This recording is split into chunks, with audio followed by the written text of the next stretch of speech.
不过最近天气冷，倒是有很多民众开始出现了咳嗽的问题了。我们要告诉你，我的治疗方法都一样，我们带您区分一下2种不同的咳嗽。如果你的气管湿湿，那么就是所谓的冷咳；但是如果感觉喉咙有干肿痛的状况，那么就是热咳了。不同的咳嗽状况可以用不同的中药茶饮来咳嗽了，想要治好咳嗽，中医师要先听声辨证。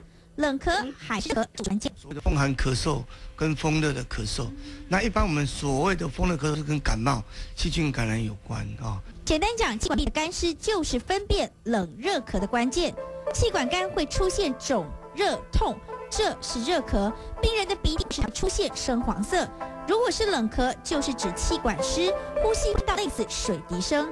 不同病症当然要对症下药，中医是针对冷热调配，清热止渴、疏风散热的薄荷、菊花茶兼具效果。它本身的作用就是在于消炎，而且有抗病毒，有这样止咳，让喉咙比较清爽的一个作用。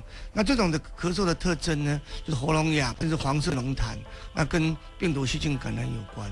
另外一帖茶饮，紫苏10克，甘草3克，同300 CC 的水滚沸饮用，1天2帖就可以慢慢压制气管的冷咳。气闭也一样，也会分泌过多的水分。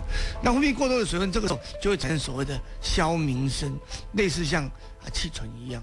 紫苏甘草本身会让我们的气管黏膜呢能够收敛，比较不会过多的水分，就是让气管黏膜比较变得干燥，自然而然呢就比较不会咳。